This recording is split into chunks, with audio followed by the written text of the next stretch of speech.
mga friends! Welcome to another video. Update muli tayo. How much the exchange rate here in Saudi Riyal to Philippine Peso as of February 1, 2024. So nasa month of February na tayo mga friends.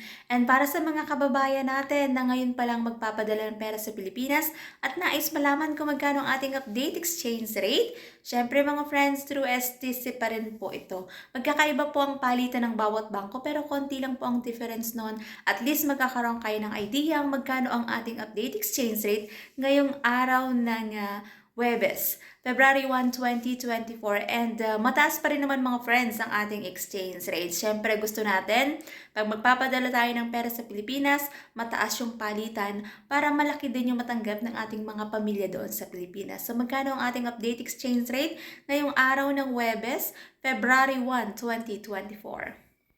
Update natin, 1 real equivalent ng 14.91 pesos. Mataas pa rin naman mga friends ang ating palitan para sa mga kababayan natin na nais magpadala ngayong araw na ito at nais malaman ang ating update exchange rate. Yan po ang ating update exchange rate through STC to mga friends sa 1 real equivalent ng 14.91 pesos. And pag nagpapadala tayo ng pera sa Pilipinas, meron po tayong binabayaran na transfer fee at meron din po yung VAT. Ang lahi ko pa rin paalala para sa bawat isa sa atin, matuto tayong mag-ipon, magtipid at matutong mag-invest. Maging habit natin mga friends ang pag-iipon kasi para din naman yun sa ating future. So that's it for today's video mga friends. Thank you for watching and see you on my next update. God bless everyone.